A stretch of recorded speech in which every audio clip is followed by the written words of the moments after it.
Welcome to পরিপূর্ণ study point. প্রিয় ছাত্রছাত্রীরা, আজকে তোমাদের জন্য মক টেস্ট 3 নিয়ে হাজির হয়েছি। তো তোমরা যারা এর আগের মক টেস্ট দুটো দেখোনি অবশ্যই দেখে নিবে।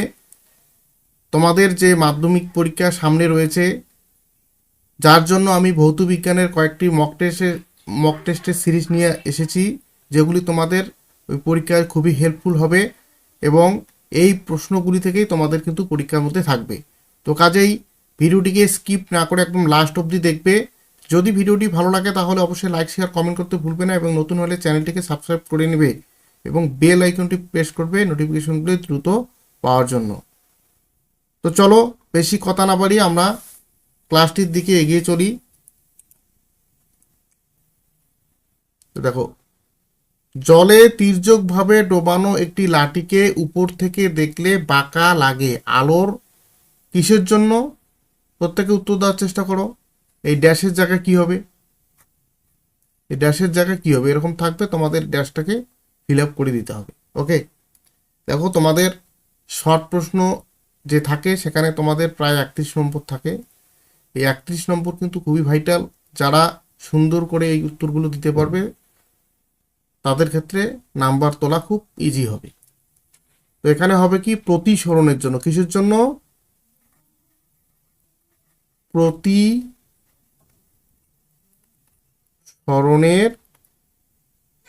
জন্য। ওকে, তারপরে 2 নম্বর প্রশ্নে কি বলা আছে দেখো, রেটিনার অন্ধবিন্দুতে প্রতিবিম্ব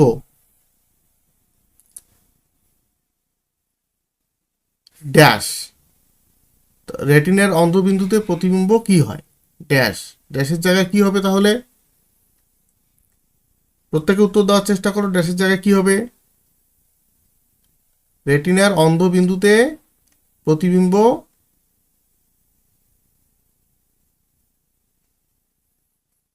দেখো এটা গঠিত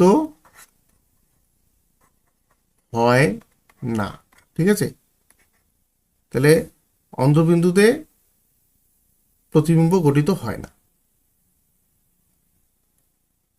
তো এটা কিন্তু জীবন বিজ্ঞানের ক্ষেত্রেও আসতে পারে। জীবন বিজ্ঞান চোখের চ্যাপ্টার আছে, সেখানেও কিন্তু এই প্রশ্ন তোমাদের আসতে পারে। ওকে, পরের প্রশ্ন দেখো, যে আলোক রশ্মি লেন্সের ড্যাশ দিয়ে গেলে রশ্মিটির চ্যুতি হয় না। ঠিক আছে, আলোক রশ্মি রেটিনার ড্যাশ দিয়ে গেলে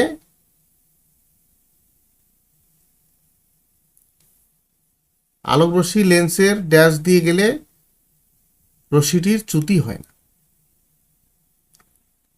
কোন দিকে গেলে চ্যুতি হয় না? তাহলে আলোক কেন্দ্র। ঠিক আছে, আলোক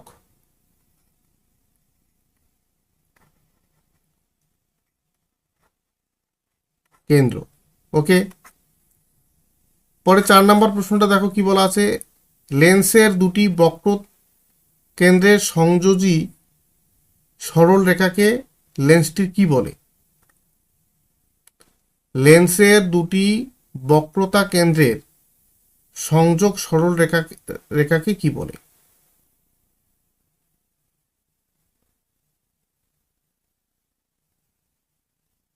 কি বলে এটা?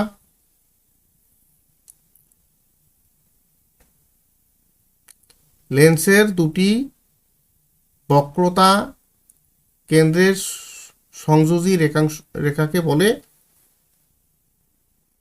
প্রধান অক্ষ। কি বলে?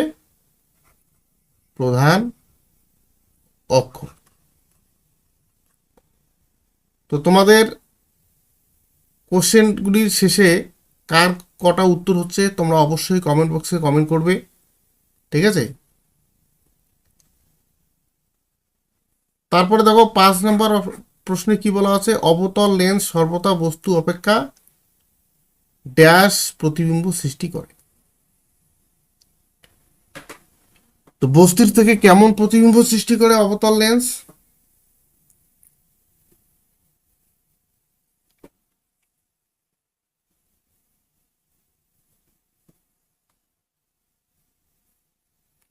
অবতল লেন্স সর্বদা বস্তু অপেক্ষা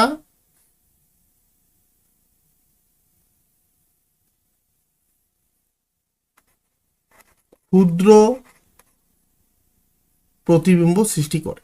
ঠিক আছে, কেমন প্রতিবিম্ব সৃষ্টি করে? ক্ষুদ্র। তারপর 6 নম্বর প্রশ্নে কি বলা আছে? কোন লেন্সের ড্যাশ একটি নির্দিষ্ট বিন্দু।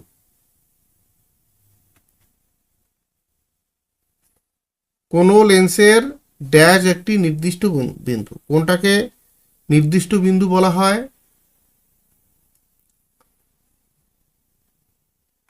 এই আলোক কেন্দ্র। ঠিক আছে, এই আলোক কেন্দ্র হচ্ছে একটা নির্দিষ্ট বিন্দু। তারপর প্রশ্ন হচ্ছে আলোর তরঙ্গ দৈর্ঘ্য ড্যাশ মাধ্যমের প্রতিসরাঙ্ক কমে। আলোর তরঙ্গ দৈর্ঘ্য ড্যাশ মাধ্যমের প্রতিসরাঙ্ক কমে।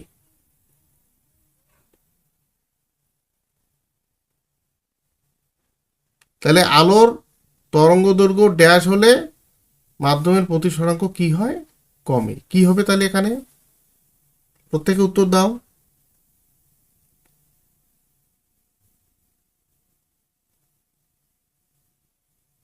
তাহলে আলোর তরঙ্গ দৈর্ঘ্য যদি বাড়ে, কি হয়? বাড়ে, তাহলে মাধ্যমের প্রতিসরাঙ্ক কমে। ঠিক আছে, আলোর তরঙ্গ দৈর্ঘ্য যখন বেড়ে যাবে কোনো মাধ্যমের প্রতিসরাঙ্ক কমে যাবে। 8 নম্বর প্রশ্নে কি বলা আছে দেখো? আলোর বর্ণী আলোর ড্যাশের উপর নির্ভর করে। আলোর বর্ণী আলোর ড্যাশের উপর নির্ভর করে।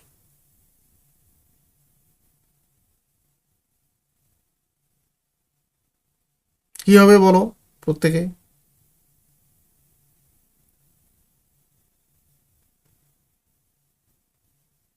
আলোর বর্ণী আলোর ড্যাশের উপর নির্ভর করে।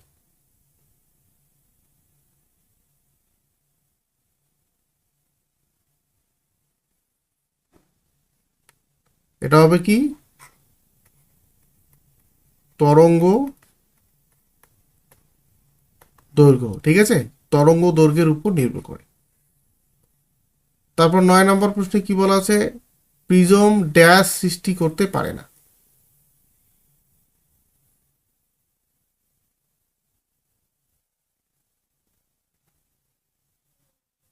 প্রিজম ড্যাশ সৃষ্টি করতে পারে না। তা ড্যাশে কি হবে? প্রত্যেক উত্তর দাও।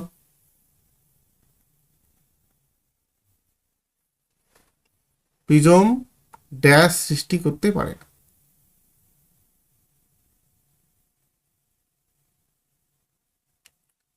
তাহলে প্রিজম বর্ণ সৃষ্টি করতে পারে না। কি সৃষ্টি করতে পারে না? বর্ণ সৃষ্টি করতে পারে না। 10 নম্বর প্রশ্নে কি বলা আছে দেখো? যে মানুষের চোখের চক্ষু লেন্স প্রকৃতপক্ষে একটি কি? মানুষের চোখের চক্ষু লেন্স প্রকৃতপক্ষে এটা একটা কি?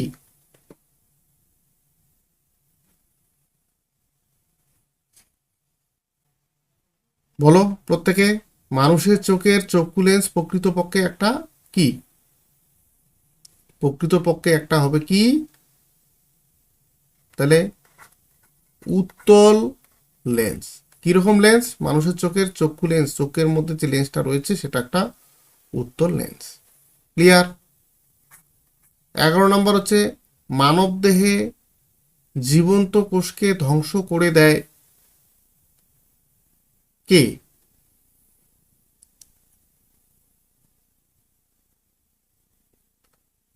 তো মানব দেহে জীবন্ত কোষকে ধ্বংস করে দেয় কে?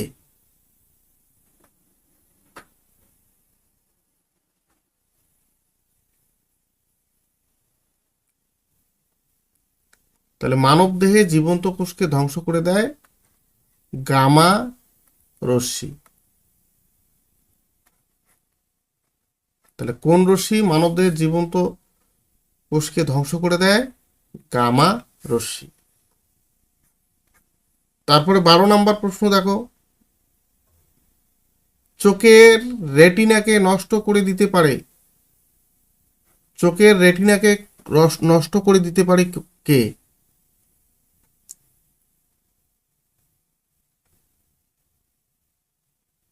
তাহলে চোখের রেটিনাকে কে নষ্ট করে দিতে পারে?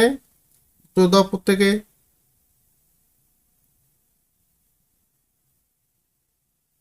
তো চোখের রেটিনাকে নষ্ট করে দিতে পারে অতি বেগুনি রশ্মি। ঠিক আছে, অতি বেগুনি রশ্মি এটাকে কি বলে? ইউভি, আল্ট্রাভায়োলেট রশ্মি। ঠিক আছে, যেটা কিনা ওজোন শোষণ করে নেয়। কে বাধা দেয় একে আসতে? ওজোন গ্যাস, যে আমাদের স্ট্র্যাটোস্ফিয়ারে যে ওজোন গ্যাসটা রয়েছে, সেটা এই ইউভি রশ্মি, সূর্য থেকে যে ইউভি রশ্মিটা আমাদের পৃথিবীতে আসার চেষ্টা করে, সেটাকে এই ওজোন স্তরটা কি করে শোষণ করে নেয়। ফলে এ আমাদের এই ক্ষতিকারক রশ্মি থেকে বাঁচিয়ে দেয়। কে বাঁচিয়ে দেয়? Ozone gas. ঠিক আছে, এই ওজোন গ্যাসকে আবার ভেঙে দিচ্ছে কে?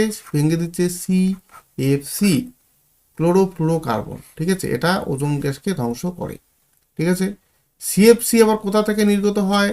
CFC নির্গত হয় এসি, রেফ্রিজারেটর, ঠিক আছে, এই সমস্ত যন্ত্র থেকে CFC নির্গত হয়। আর এ দ্রুত ওজোন স্তরকে ভেঙে দেয়। ঠিক আছে, এই আল্ট্রাভায়োলেট রশ্মি এটা কোথায় শোষিত হয়? ওজোন স্তরে। ওজোন স্তরটা আবার থাকে স্ট্র্যাটোস্ফিয়ারে। কোথায় থাকে? স্ট্র্যাটোস্ফিয়ারে। ঠিক আছে, স্ট্র্যাটোস্ফিয়ারে। আমাদের কটা লেয়ার রয়েছে? আমাদের বায়ুমণ্ডলে টোটাল কটা স্তর আছে? এটা হচ্ছে পৃথিবী। এই পৃথিবীর চতুর্দিকে যে বায়ুমণ্ডলটা রয়েছে তার স্তর রয়েছে টোটাল 5টা। 1টা, 2টো, 3টে, 4টে, 5টা। ঠিক আছে, প্রথম স্তরটা হচ্ছে ট্রোপোস্ফিয়ার, তারপরেরটা হচ্ছে স্ট্র্যাটোস্ফিয়ার, তারপরে একটা মেসোস্ফিয়ার, তারপর হচ্ছে থার্মোস্ফিয়ার, তারপর হচ্ছে এক্সোস্ফিয়ার। ঠিক আছে, এই ট্রোপোস্ফিয়ার সব থেকে নিচের স্তর। এই ট্রোপোস্ফিয়ার এবং স্ট্র্যাটোস্ফিয়ারের যে এই যে সীমাটা, এটাকে বলে ট্রোপোপস। মেসোস্ফিয়ার এবং মেসোস্ফিয়ারের যে এই সীমাটা, এটাকে বলা হয় স্ট্র্যাটোপস। ঠিক আছে, তো এগুলো ভালো করে জেনে রাখবে অবশ্যই। তো যদি ভিডিওটি ভালো লাগে তাহলে অবশ্যই লাইক, শেয়ার, কমেন্ট করতে ভুলবে না। এবং তোমাদের কী ধরনের প্রশ্ন চাই, কী ধরনের ভিডিও চাই, অবশ্যই তোমরা কমেন্ট বক্সে লিখবে। Thank you for watching the video.